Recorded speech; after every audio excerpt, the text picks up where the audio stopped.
Good morning dear students. Last term पे हम लोग पढ़ चुके थे टाइप्स ऑफ डायोड। अब आइए बात करते हैं न्यू सेमीकंडक्टर डिवाइस की, दैट इज ट्रांजिस्टर।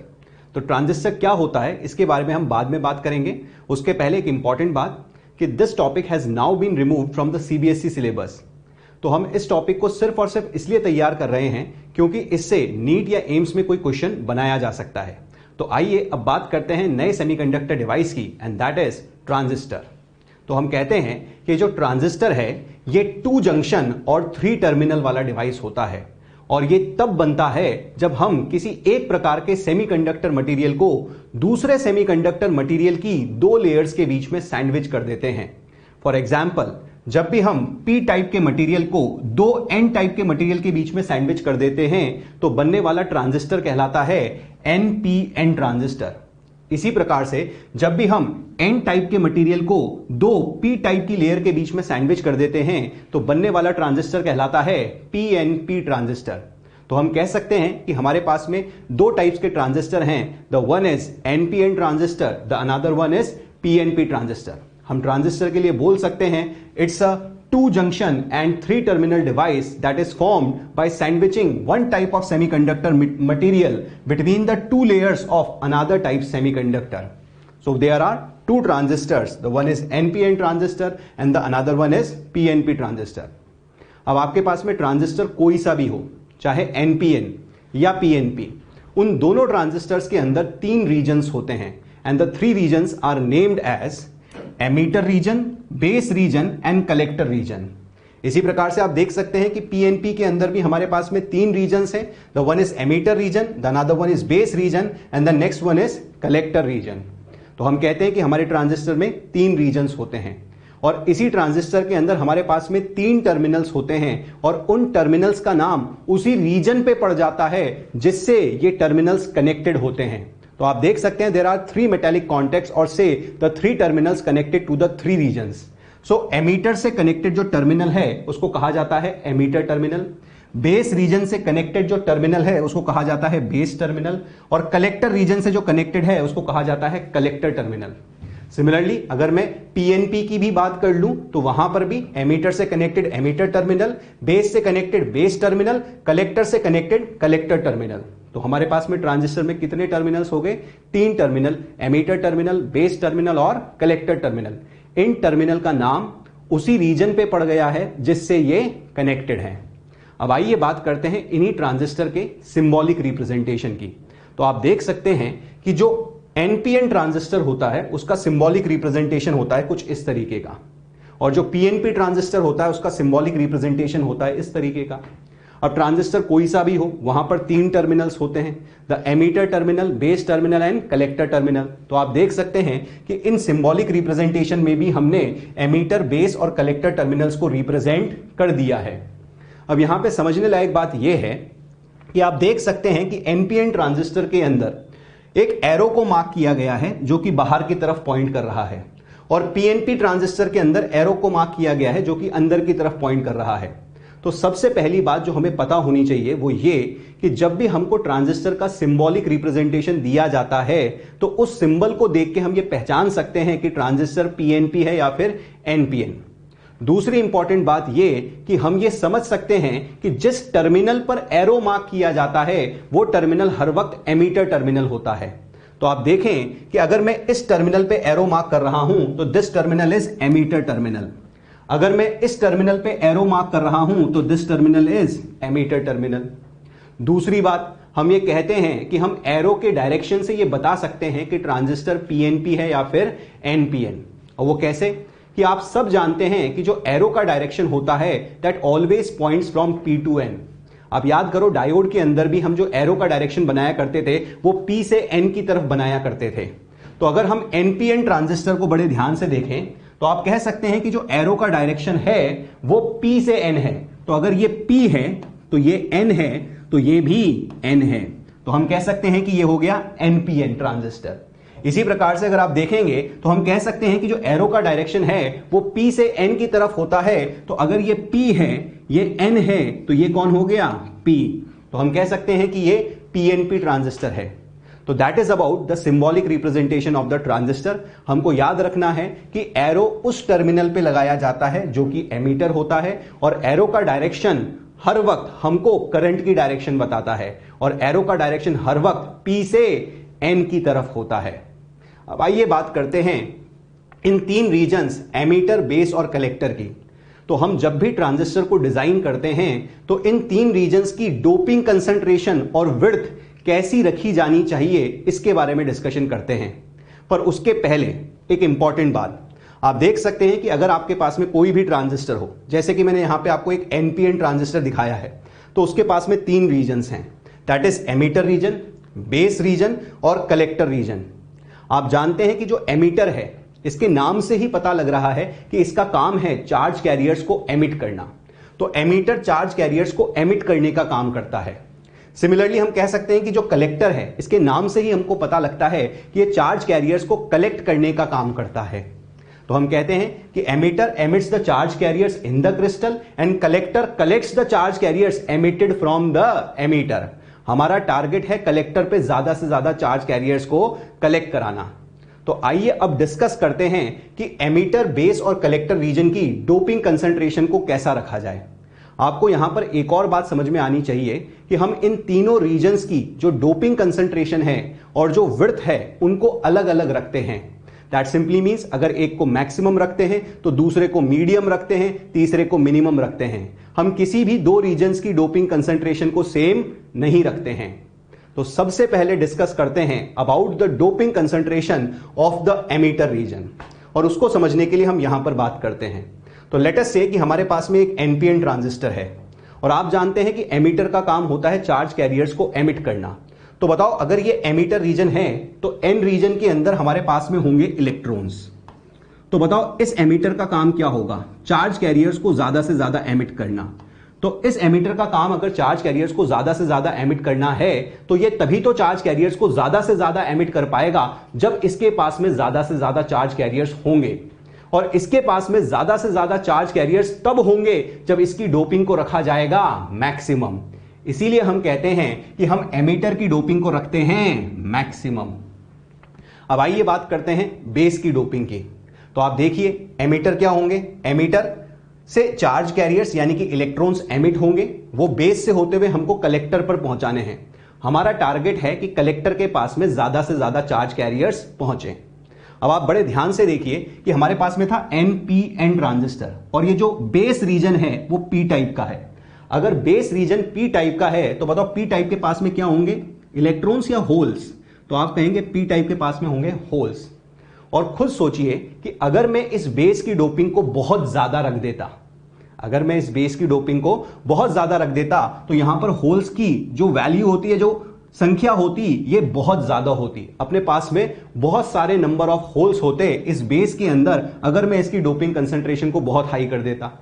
तो अगर मैं इसकी डोपिंग कंसंट्रेशन को बहुत ज्यादा हाई कर दूंगा तो यहां से एमिट होने वाले जो इलेक्ट्रॉन्स होंगे वो जब बेस के अंदर मिलेंगे तो वो सारे के सारे रिकंबाइन कर जाएंगे, और हमारे पास में जो कलेक्टर के पास में चार्ज कैरियर्स पहुंचेंगे वो बहुत ही कम होगा।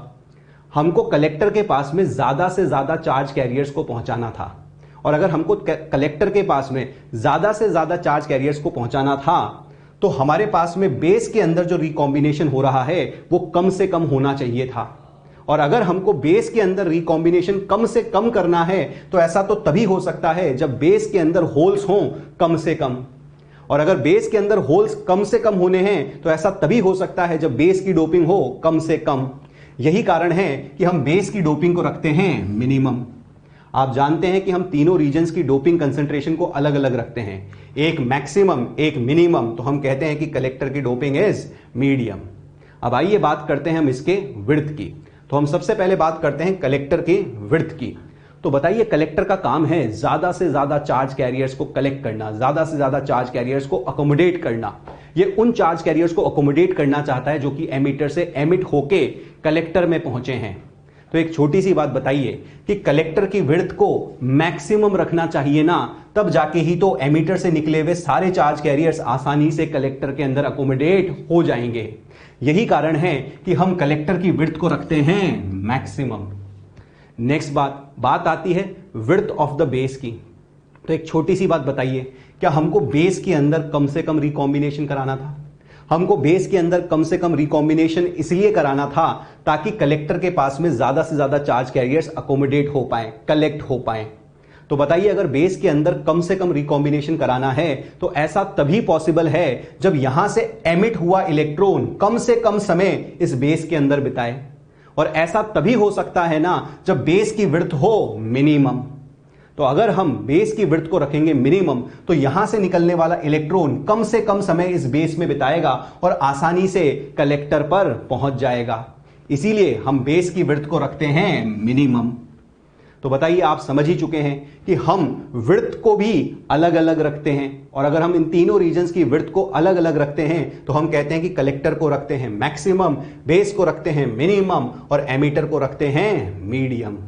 So that is about the doping concentration and width of the transistor regions. अब आइए बात करते हैं कि क्योंकि हमारे पास में जो ट्रांजिस्टर है इसके पास में 3 रीजन्स होते हैं, एमीटर, बेस और कलेक्टर। तो आप देख सकते हैं कि इन 3 रीजन्स के बीच में हमारे पास में 2 पीएन जंक्शंस आते हैं। आप देख सकते हैं कि एक जंक्शन तो हमको यहां पर मिल रहा है और एक जंक्शन हमको यहां पर मिल रहा है। आप जानते ही हैं, हम ऐसा कह चुके हैं कि ट्रांजिस्टर 2 जंक्शन वाला डिवाइस है और इसके पास में 3 टर्मिनल होते हैं। तो हम 3 टर्मिनल्स तो जान चुके हैं, एमीटर, बेस और कलेक्टर। अब आइए बात करते हैं इसके 2 जंक्शंस की।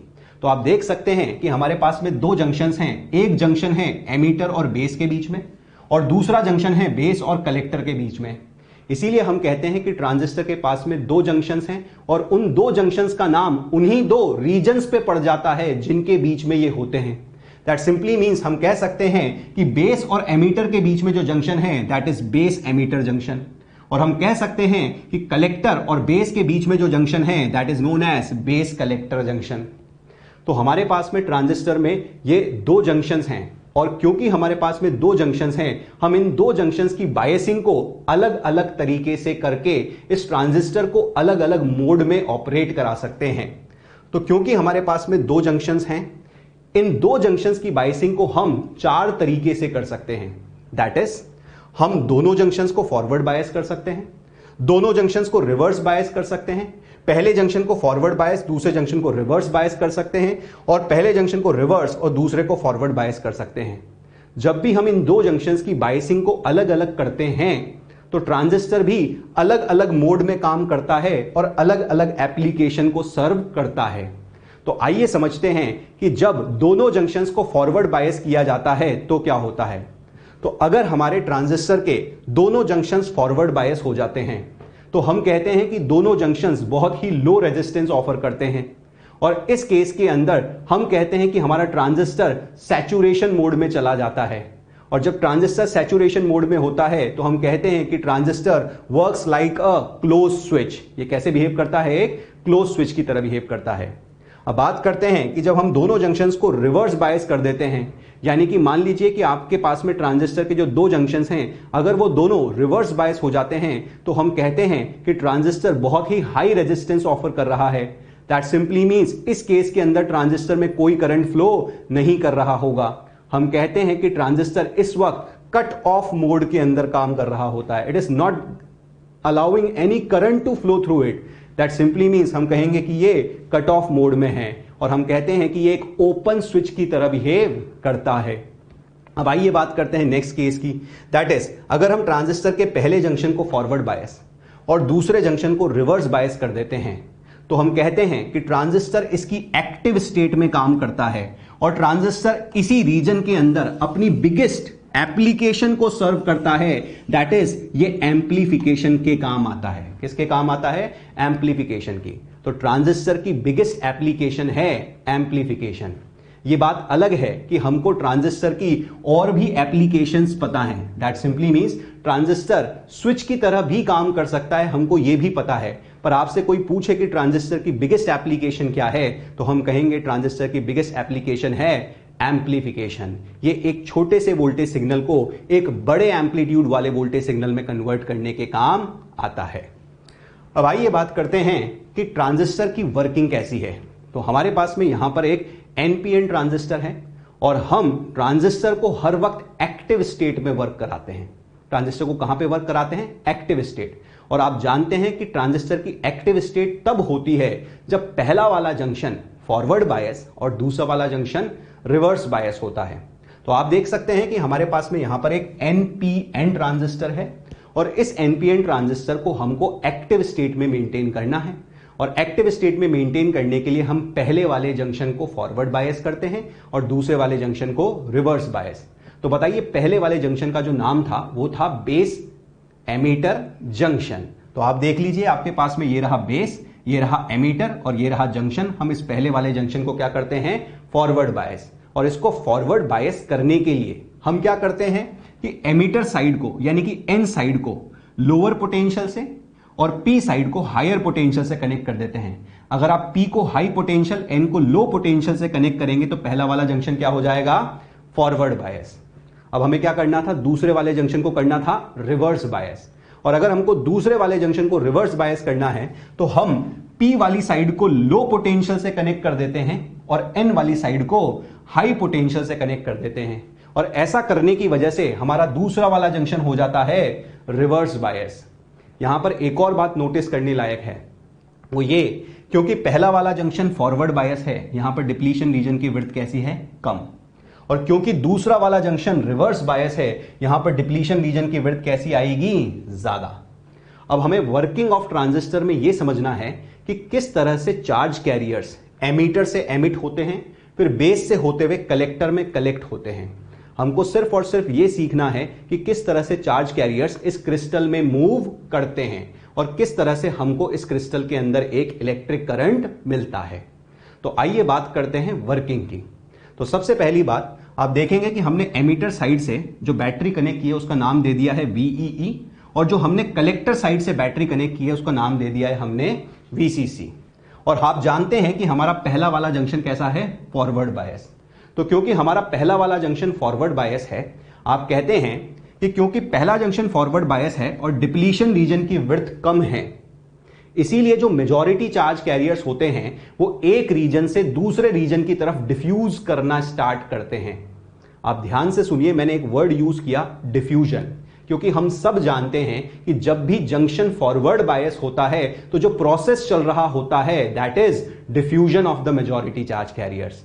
तो बताइए क्योंकि डिप्लीशन रीजन की जो विड्थ है वो कम है और पहला वाला जंक्शन फॉरवर्ड बायस है, तो जो मेजॉरिटी चार्ज कैरियर्स है वो एक रीजन से दूसरे रीजन की तरफ डिफ्यूज करना स्टार्ट करते हैं।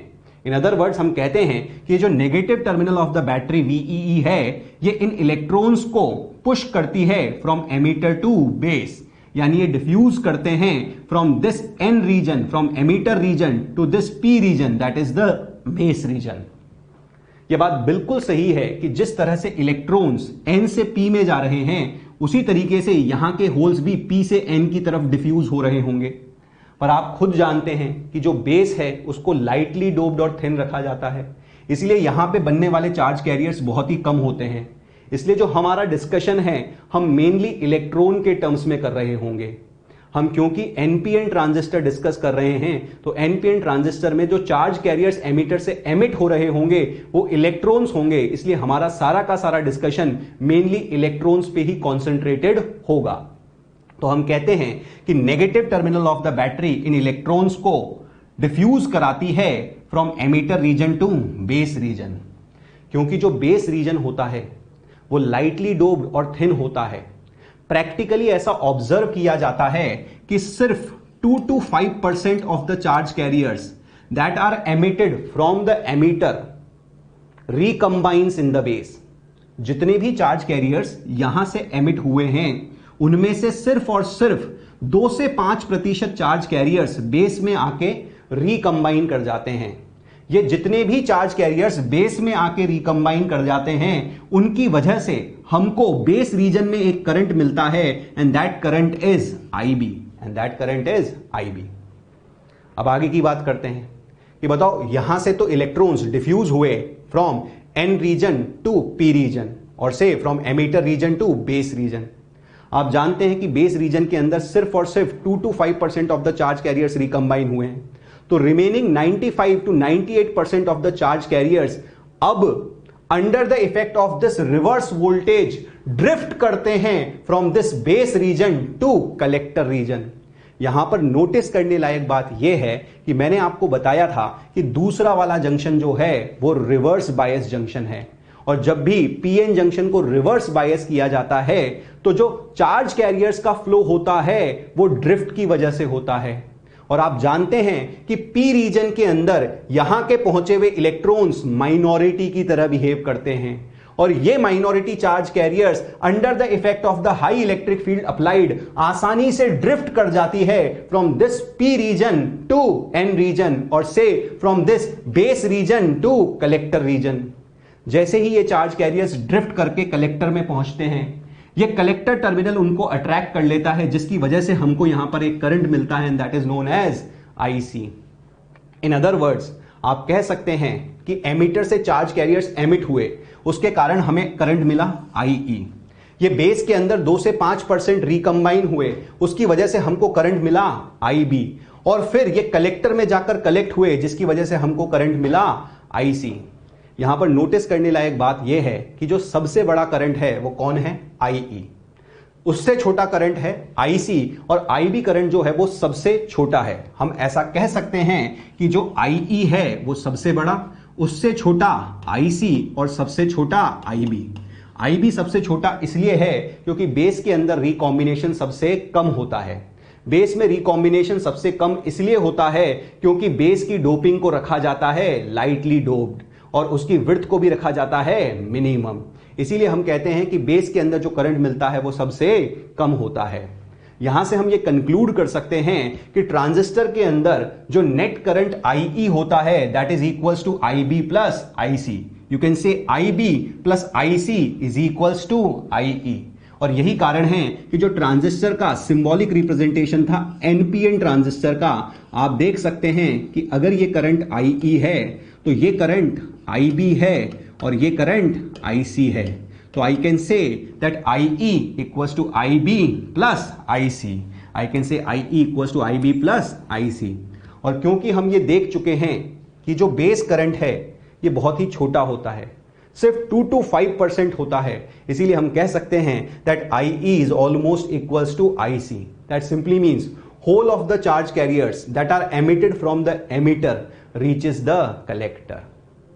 तो ये बात रही वर्किंग ऑफ एनपीएन ट्रांजिस्टर की। अब आइए इसी वर्किंग को 1 by 1 करके एक बार और डिस्कस कर लेते हैं। दैट सिंपली मीन्स इसको पॉइंट्स के फॉर्म में एक बार हम वापस से रिपीट कर लेते हैं।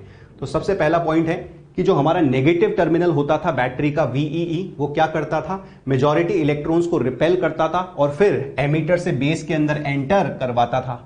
आप जानते हैं कि जो बेस एमिटर जंक्शन होता था वो फॉरवर्ड बायस होता था, इसीलिए डिप्लीशन लेयर की विड्थ कैसी होती थी, थिन। इसीलिए हम कहते थे जो मेजॉरिटी इलेक्ट्रॉन्स हैं वो आसानी से डिफ्यूज कर जाते थे टू द बेस रीजन। अब आप जानते हैं कि जो बेस रीजन होता है वो थिन और लाइटली डोप्ड होता है, इसीलिए हम कहते हैं कि प्रैक्टिकली यहां पर सिर्फ 2 to 5% of the charge carriers recombine होते हैं, और जितने चार्ज कैरियर्स रिकंबाइन होते हैं उनकी वजह से हमको एक करंट मिलता है and that is equals to IB. जो बचे हुए चार्ज कैरियर्स होते हैं वो फिर बेस से कलेक्टर के अंदर ड्रिफ्ट करते हैं, जहां पर वो positive terminal of the battery VCC से कलेक्ट होते हैं, और जिसकी वजह से हमको एक करंट मिलता है that is known as IC. जितने भी चार्ज कैरियर्स एमीटर से निकले हैं उनकी वजह से हमको एक करंट मिलता है that is emitter current IE.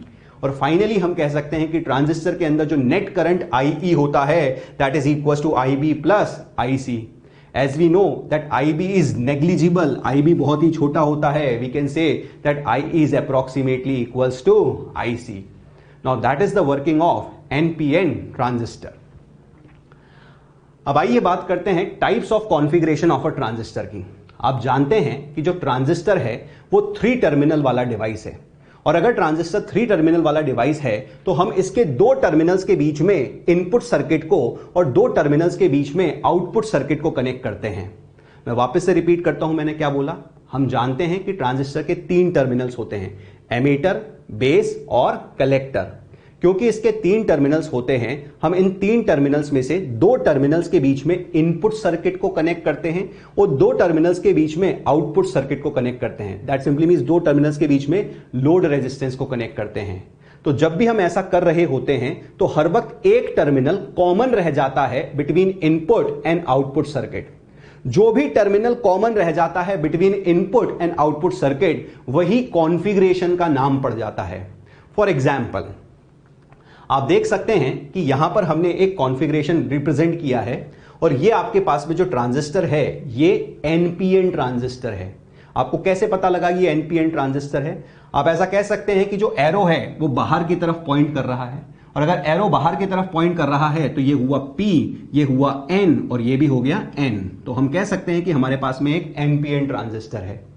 अब इस एनपीएन ट्रांजिस्टर में एमीटर कौन है, बेस कौन है और कलेक्टर कौन है, अगर ये पहचानने को कह दिया जाए तो आप कहते हैं कि जहां पर एरो मार्क्ड होता है वो होता है एमीटर, बीच वाला टर्मिनल कौन हो गया, बेस, और जो बचा हुआ है वो कौन हो गया, कलेक्टर। तो आप देख सकते हैं कि इस डायग्राम के अंदर हमने इनपुट सर्किट को कनेक्ट किया है एमीटर और बेस के बीच में, और हम कह रहे हैं कि जो आउटपुट लगाया जाएगा वो लगाया जाएगा कलेक्टर और बेस के बीच में। अब बड़े ध्यान से नोटिस कीजिए, मैंने क्या कहा, इनपुट लगाया जा रहा है एमीटर और बेस के बीच में, एमीटर और बेस के बीच में, और आउटपुट लिया जा रहा है कलेक्टर और बेस के बीच में। That simply means base has been kept common between input and output circuit, and that's why it is known as common base configuration.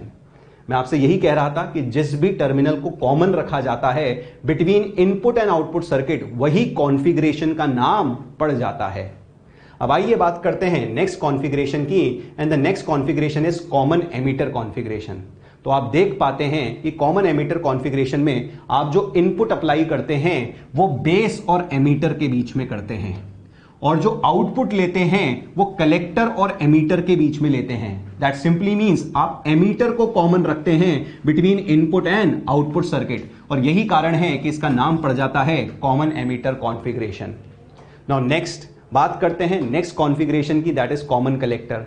और कॉमन कलेक्टर के अंदर हम कलेक्टर को कॉमन रख लेते हैं between input and output circuit. तो आप देख सकते हैं कि input is applied between base and collector, and the output is taken between emitter and collector. So we can say that the collector is kept common between input and output circuit, and hence it is termed as common collector configuration. तो ये तो बात रही types of configuration की। अब आइए बात करते हैं इन्हीं कॉन्फ़िगरेशन में एक इंपॉर्टेंट टर्म की, and that term is known as gain. तो ट्रांजिस्टर में एक टर्म डिफाइन किया जाता है gain, and gain is always defined as output upon input. तो हम जिस भी टर्म के गेन की बात करते हैं उसी टर्म का आउटपुट अपॉन उसी टर्म का इनपुट। फॉर एग्जाम्पल, अगर मैं बात करूं करंट गेन की तो आई विल से output current upon input current. अगर मैं बात करूं वोल्टेज गेन की तो आई विल से output voltage upon input voltage. अगर मैं बात करूं पावर गेन की तो आई विल से P output upon P input. तो हम सबसे पहले डिस्कस करने जा रहे हैं करंट गेन, और आप सब लोग जानते हैं क्योंकि हमारे पास में अब 3 अलग अलग कॉन्फ़िगरेशंस हैं, और इन अलग अलग कॉन्फ़िगरेशंस में इनपुट और आउटपुट टर्मिनल्स भी अलग अलग हैं, इसीलिए इन ट्रांजिस्टर के जो करंट गेन्स निकल के आते हैं वो भी अलग अलग निकल के आते हैं। तो आइए वन बाय वन इनके करंट गेन को डिस्कस करते हैं। तो सबसे पहले हम डिस्कस कर रहे हैं कॉमन बेस का करंट गेन। तो एक छोटी सी बात बताइए, कॉमन बेस कॉन्फ़िगरेशन में जो आउटपुट टर्मिनल है वो कौन है, कलेक्टर, और जो इनपुट टर्मिनल है वो कौन है, एमीटर। हमने बेस टर्मिनल को कॉमन रखा था बिटवीन इनपुट एंड आउटपुट। तो हम कहते हैं कि आउटपुट साइड पे बहने वाला करंट होगा IC, इनपुट साइड पे बहने वाला करंट होगा IE।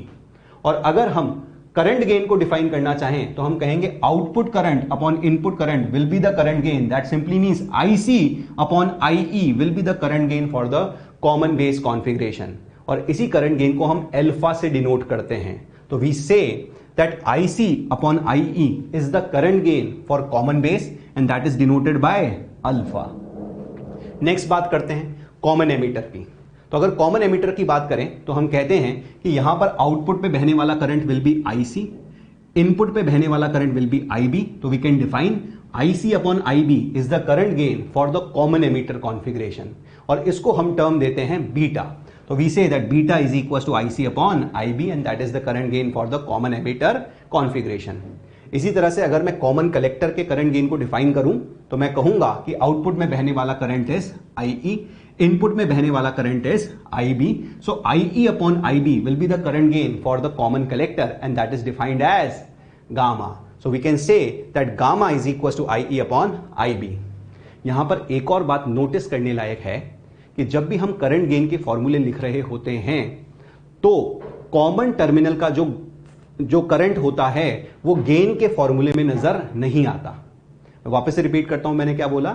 मैंने बोला कि यहां पर नोटिस करने लायक बात यह है कि जो कॉमन टर्मिनल का करंट होता है वो गेन के फॉर्मूले के अंदर नजर नहीं आता है। तो आप कह सकते हैं कि आईसी अपॉन आईई अल्फा होता है। अब यहां पे आईबी करंट नहीं दिख रहा है, तो अगर आईबी मिसिंग है तो आप कह सकते हैं कि ये कॉमन बेस कॉन्फ़िगरेशन है। अगर यहां पे आईई मिसिंग है तो आप कह सकते हैं कि ये कॉमन एमीटर कॉन्फ़िगरेशन है। अगर यहां पे आईसी मिसिंग है तो आप कह सकते हैं कि ये कॉमन कलेक्टर कॉन्फ़िगरेशन है। That simply means current gain के फॉर्मूले में कॉमन वाले टर्मिनल का करंट नजर नहीं आता है। This is simply output current upon input current. तो that is about alpha, beta and gamma. अब एक और छोटी सी बात यहां पे कर लेते हैं। दैट सिंपली मींस कि अल्फा की वैल्यू ग्रेटर देन 1 या लेस देन 1 होती है। तो बताइए, आप जानते हैं कि जो सबसे बड़ा करंट होता है ट्रांजिस्टर में दैट इज आईई, उससे छोटा करंट होता है आईसी और सबसे छोटा करंट होता है आईबी। तो बताइए, अगर मेरे पास में अल्फा है आईसी अपॉन आईई, तो IE is greater than IC. That simply means I can say that alpha की value should be less than 1। तो हम जानते हैं कि जो करंट गेन आता है कॉमन एमीटर कॉन्फ़िगरेशन का वो आता है लेस देन 1। अब बात करते हैं बीटा की। तो बेटा ये जो बीटा होता है ये होता है आईसी अपॉन आईबी, और आईसी और आईबी के अंदर आईसी बड़ा होता है, आईबी छोटा होता है। दैट सिंपली मींस अगर हम इसको सॉल्व करेंगे तो this will be greater than 1। अगर मैं बात करता हूं गामा की, तो I E upon I B will be greater than 1। तो हम समझ चुके हैं कि alpha is less than 1, beta will be greater than 1 and gamma will be greater than 1। तो that is about the current gain of the different configurations. अब आइए इन्हीं करंट गेन के बीच में रिलेशंस फाइंड आउट कर लेते हैं। That simply means the relation between alpha, beta and gamma. तो आप देख सकते हैं कि हमारे पास में एक स्टैंडर्ड इक्वेशन है फॉर अ ट्रांजिस्टर जो कि हर वक्त सही होती है। That is I E equals to I B plus I C. आपके पास में ट्रांजिस्टर कोई सा भी हो, चाहे पीएनपी ट्रांजिस्टर चाहे एनपीएन ट्रांजिस्टर, उस दोनों ट्रांजिस्टर्स के अंदर यह बात बिल्कुल सही है that I E equals to I B plus I C होता है। और जब मैं इस I E equals to I B plus I C को एक बार डिवाइड करता हूं आई सी से, तो हमको रिलेशन मिलता है I E upon I C equals to I B upon I C plus 1। हम जानते हैं कि आई C upon I E alpha होता है और I C upon I B beta होता है। तो हम यहां से लिख सकते हैं that 1 upon alpha is equal to 1 upon beta plus 1। और अगर हम इसको रीअरेंज करें तो हम कह सकते हैं कि हमको अल्फा और बीटा में रिलेशन मिल गया है और हम कहते हैं that alpha is equal to beta upon beta plus 1। अब यहां से भी देख सकते हैं कि अल्फा की वैल्यू लेस देन 1 ही निकल के आ रही है। अब आइए फाइंड आउट करते हैं relation between gamma and beta. तो मैं क्या करता हूं कि इस इक्वेशन को डिवाइड कर देता हूं अब आई बी से। तो जब मैं इस इक्वेशन को आई बी से डिवाइड कर देता हूं तो मेरे पास में रिलेशन आता है I E upon I B is equal to 1 plus I C upon I B. अब अगर इस इक्वेशन को बड़े ध्यान से देखें तो हम जानते हैं कि आई ई अपॉन आई बी जो होता है, I E upon I B जो होता है वो होता है गामा। तो हम कहते हैं I E upon I B is gamma, I C upon I B is beta. So we can say that gamma is equal to 1 plus beta. तो हमको यहां पर गामा और बीटा का रिलेशन भी मिल जाता है। अब आइए बात करते हैं लास्ट रिलेशन की, that is the relation between alpha and gamma. तो इसके लिए हम क्या करते हैं कि इस इक्वेशन को डिवाइड कर देते हैं आई ई से। तो हमारे पास में रिलेशन आता है 1 is equal to I B upon I E plus I C upon I E. आप जानते हैं कि आई ई अपॉन आई बी जो होता है, I E upon I B जो होता है वो गामा होता है। यहां पे आई बी अपॉन आई ई लिखा है तो आप लिख देते हैं 1 अपॉन गामा।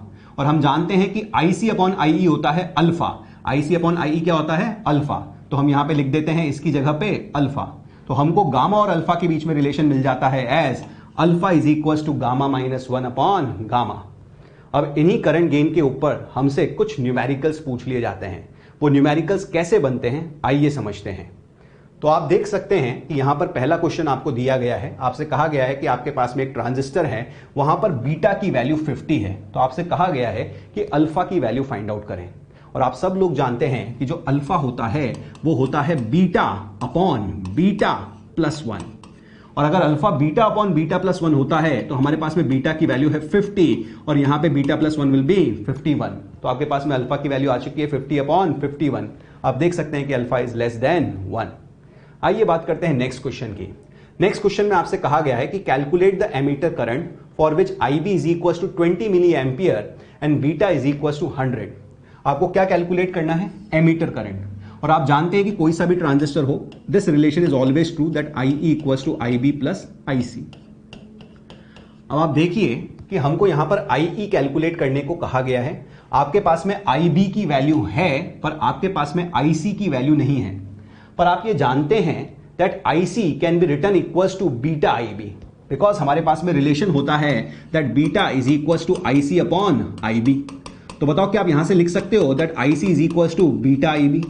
और अगर आप यहां से IC को बीटा IB सब्सटीट्यूट कर दें तो हमारे पास में रिलेशन आएगा IB प्लस बीटा IB। हम कह सकते हैं this can be written as beta plus 1 IB। अब बताइए आपके पास में यहां पर बीटा की वैल्यू भी है और IB की वैल्यू भी है। अब मैं अगर इस वैल्यू को सब्सटीट्यूट करूं तो मेरे पास में आता है beta plus 1 is 101 times of 20 milliampere. तो यही हमारा आंसर है। जब हम इसको कैलकुलेट करते हैं तो यह आता है 20 milliampere. So this is our answer. तो ये बात रही इस क्वेश्चन की। अब आइए बात करते हैं नेक्स्ट क्वेश्चन की। तो नेक्स्ट क्वेश्चन कहता है कि आपके पास में एक एनपीएन ट्रांजिस्टर सर्किट है जहां पे कलेक्टर करंट IC की वैल्यू आपको दी गई है that is equal to 10 milliampere. आपसे कहा गया है कि 90% of the electrons that are emitted from the emitter reaches the collector. तो हम यहां से एक रिलेशन बना सकते हैं दैट 90% ऑफ IE IC के बराबर होगा, ऐसा तो हम कह ही सकते हैं। तो बताइए हमारे पास में IC की वैल्यू है, तो बताओ क्या मैं कह सकता हूं that IE can be written as 100 upon 90 times of IC and IC is 10 milliampere. तो बताओ यहां से जब मैं सॉल्व करता हूं this comes out equal to 11.1 milliampere. तो यहां से मुझे एमीटर करंट मिल चुका है। अब आइए पढ़ते हैं क्वेश्चन के अंदर कि हमसे क्या पूछा गया है। आपसे पूछा गया है कि इस क्वेश्चन के अंदर एमीटर करंट IE और बेस करंट IB की वैल्यू को फाइंड आउट करें। तो हम पहले ही IE की वैल्यू को कैलकुलेट कर चुके हैं that is equal to 11.1 milliampere. बताओ अगर हमारे पास में IE की वैल्यू आ चुकी है, हमारे पास में IC पहले से है, तो हम आसानी से IB की वैल्यू बता सकते हैं as IE minus IC। And if this is IE minus IC, we can say that this will be is equals to 11.1 minus of 10 milliampere and that will be equals to 1.1 milliampere।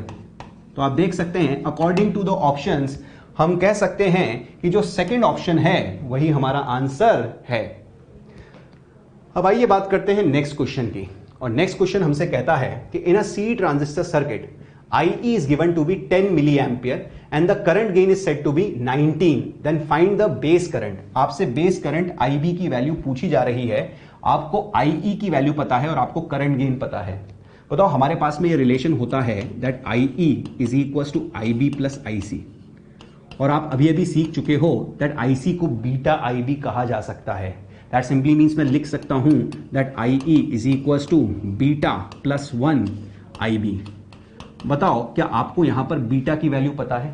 आपको यहां पे current gain beta की value पता है। आप ये कह सकते हैं कि ये बीटा हमारे पास में है। ऐसा मैं इसलिए कह रहा हूं कि CE के अंदर जो करंट गेन होता है वो बीटा ही होता है। तो हमारे पास में बीटा की वैल्यू कितनी है? 19। और अगर बीटा की वैल्यू 19 है तो 19 plus 1 will be equals to 20। तो ये वैल्यू आ गई हमारे पास में 20। बताओ हमारे पास में IE की वैल्यू दे रखी है 10 मिली एम्पियर।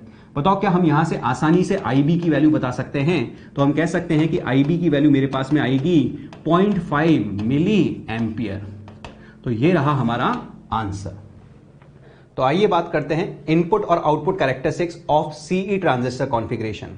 तो आप देख सकते हैं कि हमारे पास में यहां पर एक NPN ट्रांजिस्टर है जिसको CE कॉन्फ़िगरेशन के अंदर अरेंज किया गया है। और आप जानते हैं कि ट्रांजिस्टर CE कॉन्फ़िगरेशन में तब होता है जब इनपुट सर्किट लगाया जाता है बेस और एमीटर टर्मिनल्स के बीच में, और आउटपुट सर्किट लगाया जाता है कलेक्टर और एमीटर टर्मिनल्स के बीच में। That simply means you have kept emitter common between input and output circuit. That simply means हम कह सकते हैं कि ये CE कॉन्फ़िगरेशन है। अब हम इस CE कॉन्फ़िगरेशन को एक्टिव स्टेट में वर्क कराना चाहते हैं, और अगर हम इसको एक्टिव स्टेट में वर्क कराना चाहते हैं तो हमको पहला वाला जंक्शन करना पड़ेगा फॉरवर्ड बायस और दूसरा वाला जंक्शन करना पड़ेगा रिवर्स बायस।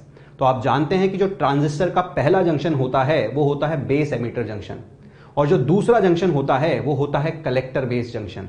तो हम पहले वाले जंक्शन यानी कि बेस एमिटर जंक्शन को सबसे पहले फॉरवर्ड बायस करते हैं।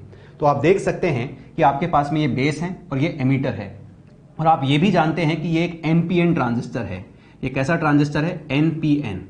और अगर आप पहले वाले जंक्शन बेस एमिटर जंक्शन को फॉरवर्ड बायस करना चाहते हैं तो आप पी साइड को positive terminal of the battery से और एन साइड को negative terminal of the battery से कनेक्ट कर देते हैं। तो आपका पहला वाला जंक्शन तो हो जाता है forward bias. Now to maintain the active state आपको दूसरे वाले जंक्शन को क्या करना था? Reverse bias. और दूसरे वाले जंक्शन का नाम है कलेक्टर बेस जंक्शन। तो आप देख सकते हैं कि कलेक्टर यहां पर है, आप देख सकते हैं कि बेस यहां पर है, और ये जो बेस है ये ऑलरेडी पॉजिटिव से कनेक्टेड है, और ये जो बेस है वो पी टाइप का है। तो आप देख सकते हैं कि आपके पास में इस तरह से एक पीएन जंक्शन है जिसके अंदर जो पी साइड है वो ऑलरेडी पॉजिटिव से कनेक्टेड है। लेट मी से कि ये जो पी है वो +2 वोल्ट से कनेक्टेड है। अब आप बताइए कि अगर मैं इस पीएन जंक्शन को रिवर्स बायस करना चाहता हूं तो क्या मुझे एन साइड को ज्यादा बड़े पॉजिटिव टर्मिनल से कनेक्ट कर देना चाहिए? तभी जाके तो ये पीएन जंक्शन क्या होगा? Reverse bias. कहने का मतलब यह हुआ कि अगर मैं इस कलेक्टर बेस जंक्शन को रिवर्स बायस करना चाहता हूं जिसके अंदर हमारा बेस पहले से पॉजिटिव से कनेक्टेड है, तो हमको कलेक्टर को ज्यादा बड़े पॉजिटिव से कनेक्ट करना पड़ेगा, तभी जाके हमारा दूसरा वाला जंक्शन हो जाएगा रिवर्स बायस। इसलिए हम यहां पर जो पोलैरिटी लगाते हैं बैटरी की वो ज्यादा हायर पोटेंशियल लगाते हैं एज कंपेयर टू यहां वाला पोटेंशियल। तो अब हमारा ट्रांजिस्टर एक्टिव स्टेट में आ चुका है और हमारे पास में एक सीई ट्रांजिस्टर है जो कि एक्टिव स्टेट में काम कर रहा है। अब आइए बात करते हैं इसके इनपुट कैरेक्टरिस्टिक्स की। तो जो इनपुट कैरेक्टरिस्टिक्स होती है वो इनपुट पैरामीटर्स के बीच में बनाई जाती हैं। That simply means will plot the graph between VBE and IB। हम VBE और IB के बीच में ग्राफ बनाएंगे to show the input characteristics of this transistor. तो आप देख सकते हैं कि आपका पहला वाला जो जंक्शन है, क्योंकि वो फॉरवर्ड बायस है, ये बिल्कुल वैसा ही है जैसा कि एक फॉरवर्ड बायस पीएन डायोड होता था। तो जब भी हम इस इनपुट कैरेक्टरिस्टिक्स को प्लॉट करते हैं तो ये बिल्कुल फॉरवर्ड बायस पीएन डायोड जैसी ही दिखती है। आप कह सकते हैं कि हमारे पास में ये जो पीएन जंक्शन है ये एक सिलिकॉन का है और हमारे पास में एक सिलिकॉन का ट्रांजिस्टर है और उसका पोटेंशियल बैरियर लेट से 0.6 वोल्ट है। तो आप देखते हैं कि जब भी आप VBE और IB का ग्राफ प्लॉट करते हैं तो वो एक फॉरवर्ड बायस डायोड जैसा ही दिखता है, क्योंकि हमारे पास में सिलिकॉन का ट्रांजिस्टर है जिसका पोटेंशियल बैरियर 0.6 वोल्ट है। आप ऑब्जर्व करते हैं कि इनिशियली जब आप वोल्टेज बढ़ाते हैं तो टिल 0.6 वोल्ट कोई करंट नहीं मिलता, and after the potential barrier has achieved जो करंट होता है वो एकदम से राइज कर जाता है। दैट सिंपली मीन्स हम कह सकते हैं कि जो input characteristics of the transistor होती हैं वो एग्जैक्टली सेम होती है as that of the forward bias PN diode. अब यहां पर एक बात नोटिस करने लायक है, वो ये कि जब भी हम इनपुट कैरेक्टरिस्टिक्स का ग्राफ बना रहे होते हैं तो हम आउटपुट पैरामीटर्स को कांस्टेंट रखते हैं। दैट सिंपली मीन्स हम VCE की वैल्यू को लार्ज एंड कांस्टेंट चूज करते हैं। अब हम VCE की वैल्यू को लार्ज और कांस्टेंट इसलिए चूज करते हैं क्योंकि हम हमारे ट्रांजिस्टर को हर वक्त एक्टिव स्टेट में मेंटेन करना चाहते हैं। अब इस बात का क्या मतलब हुआ, आइए समझते हैं। तो हम कह सकते हैं कि किसी भी ट्रांजिस्टर में यह बात सही है that VCE is equals to VCB plus VBE। आप इसको यहां पर देख सकते हैं कि मैं कह रहा हूं कि दिस पोटेंशियल VCE जो होता है वो VCB प्लस VBE के बराबर होता है, हम ऐसा कह रहे हैं। और यहां पर हमारे पास में रिलेशन है VCE is equal to VCB plus VBE। तो हम कहते हैं कि VCE की वैल्यू काफी ज्यादा होनी चाहिए। तो अगर हमारे पास में VCE की वैल्यू VBE से बड़ी आती है तो हम कहते हैं कि हमारा ट्रांजिस्टर एक्टिव स्टेट में रहता है। अब ऐसा हम क्यों कहते हैं ये समझिए। तो आप देखिए कि VCE और VBE में E तो कॉमन ही है। तो अगर मैं कहता हूं कि VCE और VBE जो है उसमें VCE बड़ा है, इसका मतलब यह हुआ कि कलेक्टर जो है वो ज्यादा बड़े पोटेंशियल पे रखा गया है as compare to that of the base. तो आप सोचिए कि अगर कलेक्टर को बड़े पोटेंशियल पे रखा जाएगा as compare to that of the base तो हम कह सकते हैं कि हमारा दूसरा वाला जंक्शन हर वक्त रिवर्स बायस रहेगा। और अगर हमारा दूसरा वाला जंक्शन हर वक्त रिवर्स बायस रहेगा, पहला वाला जंक्शन पहले से ही फॉरवर्ड बायस है, तो हम कहेंगे कि हमारा ट्रांजिस्टर एक्टिव स्टेट में मेंटेन रहेगा। अगर हम कहते कि हमारा VCE जो है वो छोटा हो गया है VBE से, तो आप कहते हैं कि जो कलेक्टर का पोटेंशियल है वो बेस से छोटा हो गया है। और आप खुद सोचिए कि आप कहते कि अगर कलेक्टर का पोटेंशियल बेस से छोटा हो गया है, यानी आपका N जो है वो लो पोटेंशियल पे और जो P हाई पोटेंशियल पे है, तो आप कहते हैं कि आपका दूसरा वाला जंक्शन भी फॉरवर्ड बायस हो जाता। पहला वाला जंक्शन पहले से फॉरवर्ड बायस है, दूसरा वाला जंक्शन भी फॉरवर्ड बायस हो जाता, तो आपका ट्रांजिस्टर एक्टिव स्टेट में नहीं रहता बल्कि ये सैचुरेशन में चला जाता। And we were interested in the active state. इसीलिए हम कहते हैं कि VCE की वैल्यू को लार्ज एंड कांस्टेंट रखिए। VCE की वैल्यू VBE से छोटी नहीं होनी चाहिए।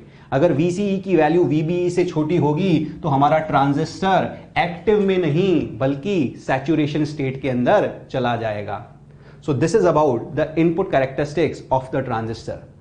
अब आइए डिस्कस करते हैं output characteristics of the transistor. तो आप देख सकते हैं कि ये वही CE कॉन्फ़िगरेशन है और इस बार हमको आउटपुट कैरेक्टरिस्टिक्स ड्रॉ करनी है। और आउटपुट कैरेक्टरिस्टिक्स आउटपुट पैरामीटर्स के बीच में बनाई जाती हैं, और जो आउटपुट पैरामीटर्स हैं वो हैं VCE और IC। यानी हमको VCE और IC के बीच में ग्राफ बनाना है। तो जो हमारा ग्राफ बन के आता है वो कुछ ऐसा बन के नजर आता है। तो आप देख सकते हैं कि हमने यहां पर X एक्सिस पे VCE को शो किया है, Y एक्सिस के ऊपर IC को शो किया है, और जो कर्व बनता है वो कुछ ऐसा नजर आता है। It looks like this. अब ये कर्व ऐसा क्यों बनता है इसको हम डिस्कस करेंगे, पर उसके पहले हमको ट्रांजिस्टर में कुछ छोटी मोटी सी बातें पता होनी चाहिए। और वो क्या है आइए डिस्कस कर लेते हैं वंस अगेन।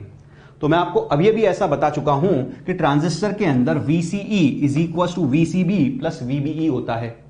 और हम कहते हैं कि अगर VCE की वैल्यू VBE से कम होती है, अगर कलेक्टर का पोटेंशियल बेस के पोटेंशियल से छोटा होगा, तो आपका जो ट्रांजिस्टर है वो एक्टिव स्टेट में नहीं बल्कि सैचुरेशन स्टेट में होगा। और हम कहते हैं कि अगर कलेक्टर का पोटेंशियल बेस के पोटेंशियल से बड़ा होता है तो आपका दूसरा वाला जंक्शन रिवर्स बायस रहता है, पहला वाला जंक्शन तो फॉरवर्ड बायस था ही सही, इसीलिए आपका ट्रांजिस्टर एक्टिव स्टेट में मेंटेन रहता है। तो हम समझते हैं कि ये जो शेप मिलता है हमको इस VI कैरेक्टरिस्टिक्स का, ऐसा क्यों मिलता है। तो सबसे पहले हम बात करते हैं कि जब हम कहते हैं कि VCE की वैल्यू बहुत छोटी होती है, लेट मी से कि VCE की वैल्यू 0 है।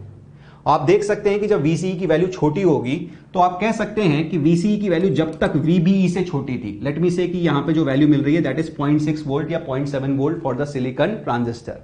तो जब मैं इससे कम वोल्टेज का डिस्कशन कर रहा हूं, जब मैं कह रहा हूं कि VCE की वैल्यू VBE से छोटी है, तो हमारा ट्रांजिस्टर कहां पे चल रहा होगा, सैचुरेशन के अंदर।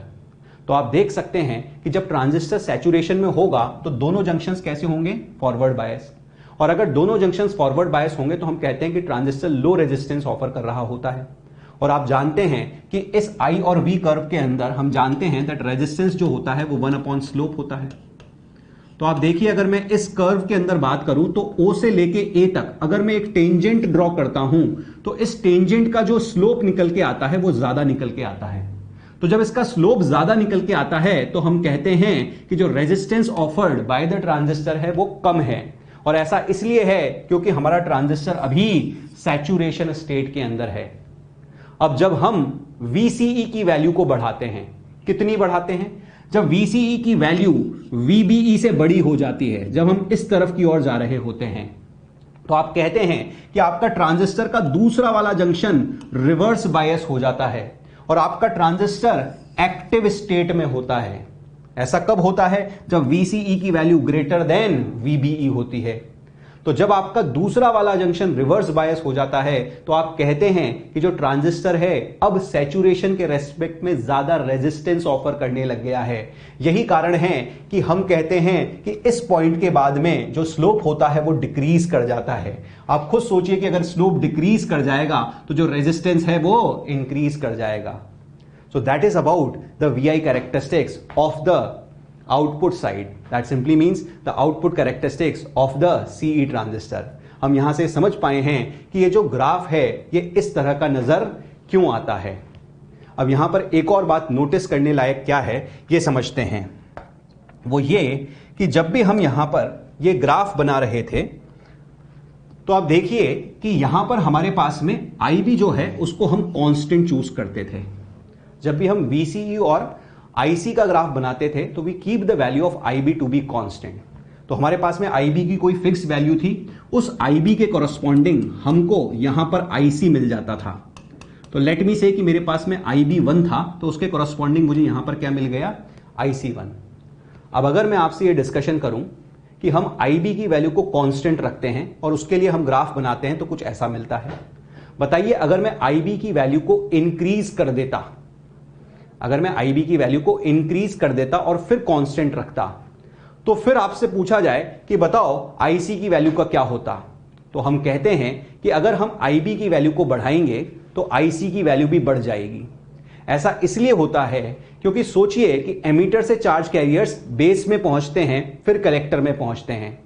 आप बेस को लाइटली डोप्ड और थिन बना चुके हैं, आप बेस को ऐसा बना चुके हैं जहां पर कम रिकॉम्बिनेशन हो, that simply means 2 to 5% of the recombination हो। दैट सिंपली मींस अगर आप कहते हैं कि बेस के अंदर करंट बढ़ रहा है, दैट सिंपली मींस एमीटर से निकलने वाले चार्ज कैरियर्स बढ़ रहे हैं, और अगर एमीटर से निकलने वाले चार्ज कैरियर्स बढ़ रहे हैं बेस के अंदर तो कलेक्टर के अंदर भी ऑब्वियसली बढ़ेंगे।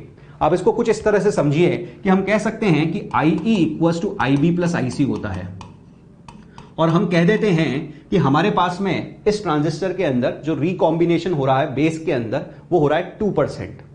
तो बताइए अगर मैं कहूं कि यहां से हमारे पास में 100 इलेक्ट्रॉन निकले NPN ट्रांजिस्टर में, तो बताओ रिकॉम्बिनेशन हुआ तो बेस करंट जो मिला वो हमको 2 इलेक्ट्रॉन की वजह से मिला।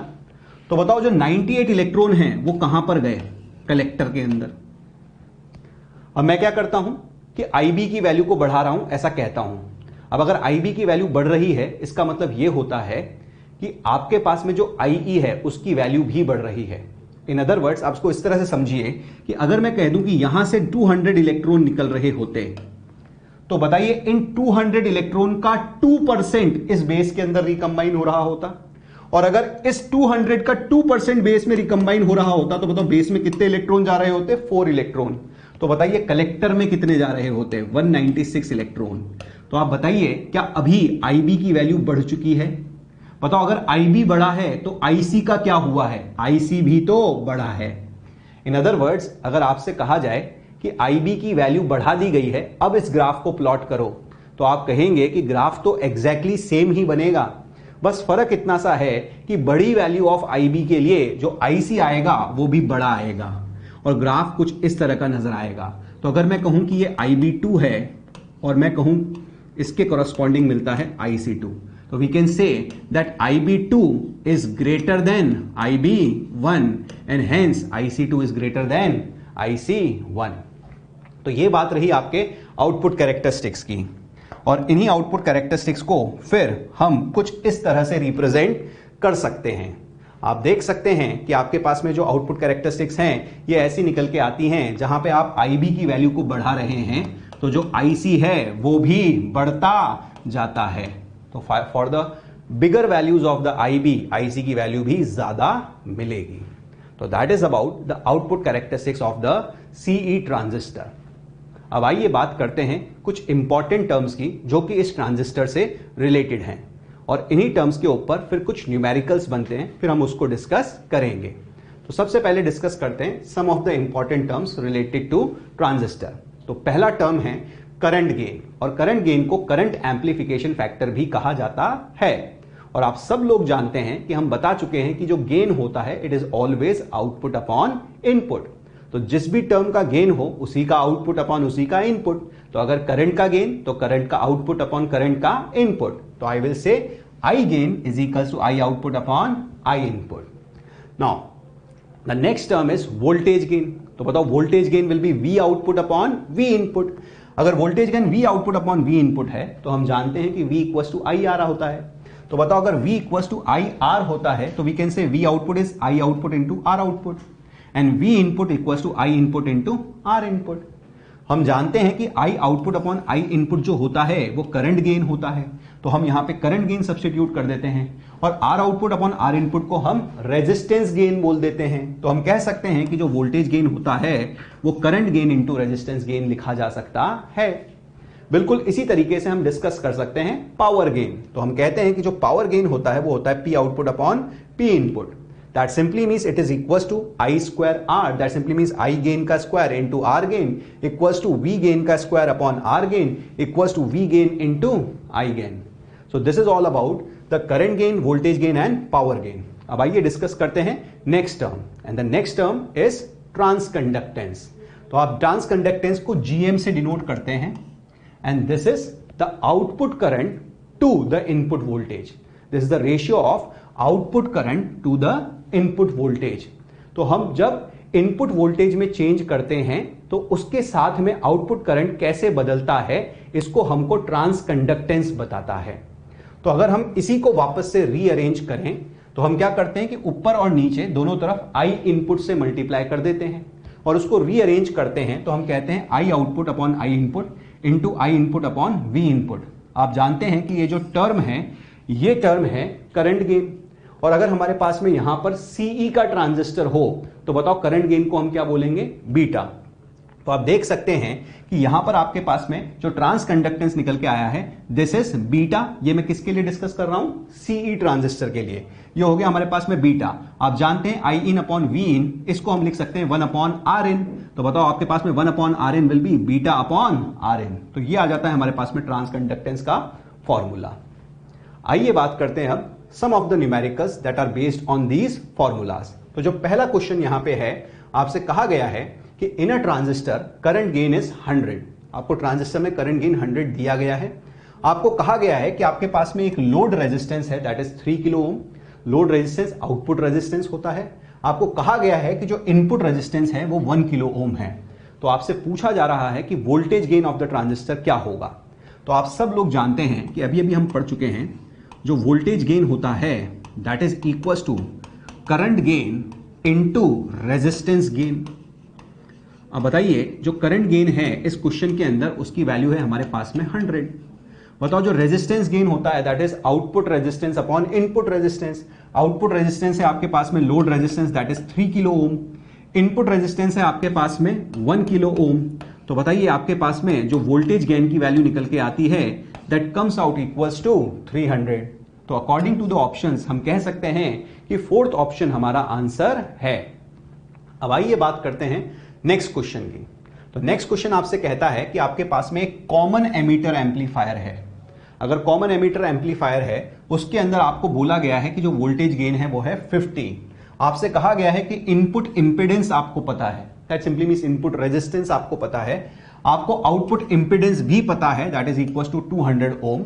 आपसे पूछा गया है कि power gain of N amplifier क्या होगा। तो बताइए हम जानते हैं कि जो पावर गेन होता है that can be written in terms of voltage gain and impedance gain as voltage gain का स्क्वायर अपॉन रेजिस्टेंस गेन। अब यहां पे इंपेडेंस गेन दिया गया है तो मैं यहां पे इंपेडेंस गेन डिस्कस कर लेता हूं। यहां पे output impedance upon input impedance को डिस्कस कर लेते हैं। तो बताओ वोल्टेज गेन का स्क्वायर अपॉन इंपेडेंस गेन, तो हम कह सकते हैं कि जो वोल्टेज गेन था वो तो 50 था, तो दैट विल बी 50 का स्क्वायर। बताओ इंपेडेंस गेन क्या होगा, output impedance upon input impedance, that will be is equals to 200 upon 100। That simply means इसको सॉल्व करोगे तो आ जाएगा 2। बताओ this will be equals to 2500 divided by 2। तो आप सॉल्व करते हो तो this comes out equals to 1250। So the answer is 1250 and according to the options हम कह सकते हैं कि फोर्थ ऑप्शन सही आंसर है। अब आइए बात करते हैं नेक्स्ट क्वेश्चन की, और जो नेक्स्ट क्वेश्चन है वो ट्रांस कंडक्टेंस पे बेस्ड है। तो देखो क्वेश्चन के अंदर क्या क्या वैल्यूज हमको दी गई है। आपसे कहा गया है कि आपके पास में एक सबसे पहले एक पीएनपी ट्रांजिस्टर है जो कि कॉमन एमीटर मोड के अंदर काम कर रहा है। हमारे पास में एक सीई ट्रांजिस्टर है, उस सीई ट्रांजिस्टर के अंदर आपको आईसी दिया गया है। बताओ अगर आपके पास में सीई ट्रांजिस्टर होगा तो जो आईसी होता है वो आउटपुट करंट होता है और जो आईबी होता है वो इनपुट करंट होता है। तो आपको आउटपुट करंट और इनपुट करंट बता दिया गया है। आपको यह भी बताया गया है कि जो आरबी है वो 500 ओम है। तो आप ध्यान से सोचिए कि सीई ट्रांजिस्टर में जो आरबी होता था वो इनपुट रेजिस्टेंस होता था। तो अगर हमको पूछा गया है कि ट्रांस कंडक्टेंस की वैल्यू बताइए, तो आप जानते हैं कि ट्रांस कंडक्टेंस जो होता है that is beta upon input resistance, और जो बीटा होता है वो होता है output current upon input current. बताओ सीई कॉन्फ़िगरेशन के अंदर output current upon input current will B IC upon IB, और जो इनपुट रेजिस्टेंस है वो हमारे पास में यहां पे आरबी दिया गया है। अब अगर इन वैल्यूज को हम सब्स्टिट्यूट कर दें तो हमारा आसानी से आंसर आ जाएगा। तो आइए सबसे पहले सब्स्टिट्यूट करते हैं आईसी की value, that is equals to 2 milli ampere. फिर आईबी की value that is equals to 5 micro ampere divided by RB की value that is equals to 500। तो जब हम इसको सॉल्व करते हैं तो this comes out equals to 0.8। जब आप इसको सॉल्व करेंगे तो 0.8 निकल के आता है। So that is our answer. According to options हमारा फर्स्ट ऑप्शन सही आंसर है। आइए बात करते हैं हम नेक्स्ट क्वेश्चन की। तो नेक्स्ट क्वेश्चन में भी आपको एक सीई एम्पलीफायर दिया गया है जहां पे आपको वोल्टेज गेन जी दिया गया है। इस बार वोल्टेज गेन को बता दिया गया है जी। आपसे कहा गया कि एक ट्रांजिस्टर को यूज किया जाता है जिसका ट्रांस कंडक्टेंस है 0.03 mho and the current gain is 25 if the above transistor is replaced with another one with the trans conductance of 0.02 mho and the current gain 20 then the voltage gain will be। आपसे पूछा गया है कि दूसरे वाले case के अंदर जो वोल्टेज गेन होगा ट्रांजिस्टर का वो क्या होगा। तो सबसे पहले तो ये समझते हैं कि हमारे पास में वोल्टेज गेन और ट्रांस कंडक्टेंस का क्या रिलेशन होता है। तो आइए बात करते हैं वोल्टेज गेन की। तो बताइए जो वोल्टेज गेन होता है that is equal to V output upon V input. अब एक और बात बताइए, क्या वी आउटपुट को हम लिख सकते हैं I output into R output upon V input. अब अगर यहां पे हम बड़े ध्यान से देखें तो ये जो output current upon input voltage होता है यही तो ट्रांस कंडक्टेंस होता है। तो अगर हम यहां से रिलेशन बनाना चाहें तो हम कह सकते हैं जो वोल्टेज गेन होता है वो directly proportional to transconductance GM ही तो होता है। अब इस क्वेश्चन के अंदर हमको वोल्टेज गेन जी से डिनोट किया है, तो हम कह सकते हैं कि पहले वाले केस के अंदर जो हमारा पहला वाला ट्रांजिस्टर था वहां पे वोल्टेज गेन जी है, तो that G will be directly proportional to 0.03। फिर हमने इस ट्रांजिस्टर को रिप्लेस कर दिया दूसरे ट्रांजिस्टर से जिसका ट्रांस कंडक्टेंस था 0.02। आपको उसका वोल्टेज गेन बताना है, तो लेट मी से कि जो दूसरा वाला ट्रांजिस्टर है उसका वोल्टेज गेन जी डैश है। तो हम कह सकते हैं कि जो उसकी वैल्यू है ट्रांस कंडक्टेंस की that is directly proportional to 0.02। अब अगर मैं इन दोनों इक्वेशंस को डिवाइड कर देता हूं तो मैं कह सकता हूं that G dash upon G can be said equals to 2/3। That simply means मैं कह सकता हूं that G dash comes equals to 2/3 times of G. तो हमारे पास में जो आंसर आया है that is according to the options second वाला ऑप्शन हमारा सही आंसर है।